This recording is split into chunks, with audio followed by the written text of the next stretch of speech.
Mr. Toastmaster or fellow Toastmasters, it seems every night on TV or on the internet, or perhaps in the newspapers, we read about some incident where somebody was giving a speech and they were throwing tomatoes at them, or they were throwing shoes at them, or they were just rioting in the back.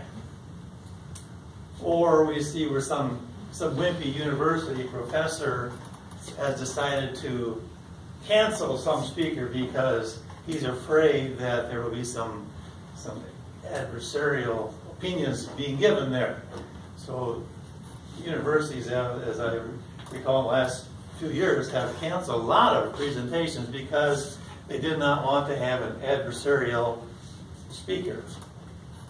Now, in Toastmasters, of course, we don't advocate adversarial conditions. Here we're all friendly, and we encourage that. We want to be able to improve our speaking abilities by having a friendly environment. But as we get better at being a Toastmaster, I recommend that once in a while we think about how would I give a speech to someone some group that may not all agree with me. For example, suppose you live in Saratoga Springs. That's on the west side of the Utah Valley, of the lake. Now, some people are proposing that we build a bridge from Saratoga Springs to Provo. Now, no matter what side you pick on that, someone there in the audience is going to disagree with you. If you happen to be in favor of it, and because you work in Provo and you live in Saratoga Springs, they cut your commute down from an hour to 10 minutes. And there's a whole bunch of reasons why they should build that bridge. But you know there's people sitting in there that will say, oh, but it'll affect how the fish go back and forth. And there'll be as many reasons why they think there shouldn't be as you think there should be. So that'd be one subject you could present, and I'm sure you would get some feedback. Another one, for example, suppose that you have at home a bunch of gun cabinets full of AK-47s, AR-15s, and shotguns and 38s. And because you love them, you love to go out in the desert and just blast away. So you're in favor of the Second Amendment. You don't want to have anybody touching your guns. But if you give that point of view to our audience in Utah, or anywhere probably, you're going to get a lot of people who think the Second Amendment should be abolished because that was written back in the 1700s when we were concerned about our government taking us over. And we wanted to be able to protect ourselves. Or there were some indigenous natives who may just come out of the woods and take us over. So the time has passed for the Second Amendment. So those are two subjects that you could bring up here locally that I'm sure you would get a lot of feedback. It could be an adversarial audience and everything, so it'd be a good experience for you. So there are some things that you should be aware of and how to present an adversarial position without having the audience be hostile. And there was a gentleman who is a national public speaker. His name is Lenny Laskowski, and he has 9 points that you should be aware of when you're planning to speak to a hostile audience. Number one, of course, stay calm. Because if you get excited and you are losing your cool, the audience is going to be the same, and the whole thing is going to be lost. So you have to remember to keep an even keel.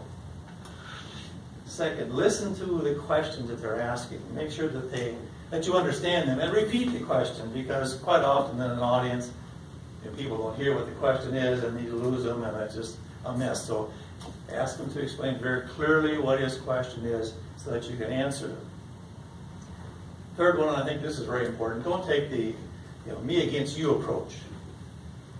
Just like in a lot of things, it's not me against you, but it's how can you and I solve this problem together. There's probably a common solution somewhere. And so take that approach.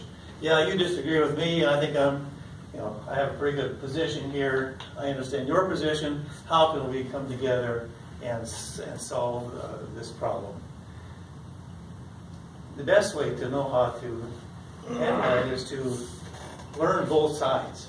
I can remember back in high school in debate, the best debaters were the ones who could debate either side. They didn't care. Today you're affirmative, and then next week you're going to be the negative. And they could handle either one. So if you want to get your position across, forcefully, learn both sides. Always tell the truth. Because if you don't tell the truth, somebody out there is going to have a statistic that's going to put whatever you said, out the window. So make sure that you have your facts straight. Another thing has to do with what we learn a lot about here is body language. When you're talking, don't put your hands on your hips like this. Don't point, because those are aggressive maneuvers and that will not work well in an audience that you may be trying to convince. So be aware of your body language. Keep it friendly and open. Also then, Lenny says, align physically with the dissenters. So if you have somebody in your audience who is really, you can tell he's lit up.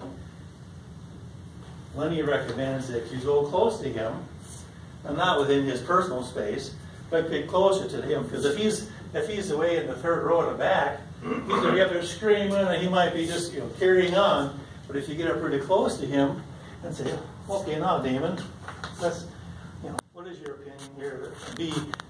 Get close to him, and he won't be yelling at you. He won't be carrying on as likely if you are closer to him. So get close, not too close, but get closer to give him attention. Give him a little bit of space, a little bit of recognition. Stay focused. As you know, some of those people will ask questions, and all they are doing is covering their own talking points. They're bloviating. So don't let the stage be given over to him or her. Cut them off nicely. And if it really carries on, then say, okay, you have some very good points here. Let's meet afterward and let's discuss your points in detail. And also, you want to plan for a Q&A.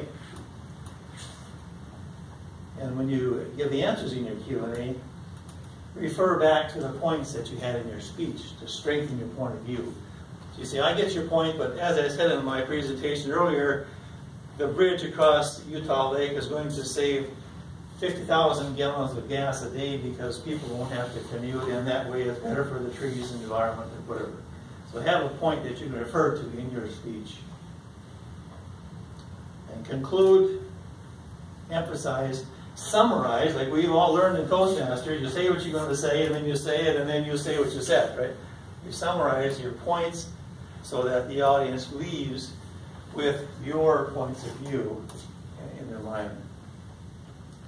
So in conclusion, I recommend that maybe the next speech or the next couple of speeches, think about some topic, and of course it can't be about religion, politics, and what else? Sex. Those three. Can't talk about that. Other things, pick a controversial subject and be prepared to take the other side. And let us know ahead of time that I'm going to be giving a speech on such and such, and we'll invite questions that are very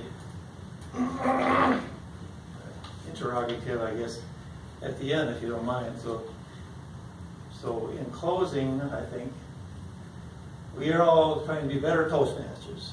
And one of the ways for us to be a really competent Toastmaster, even more than we are, is to hone your skills of presenting a controversial speech. Mr. Toastmaster.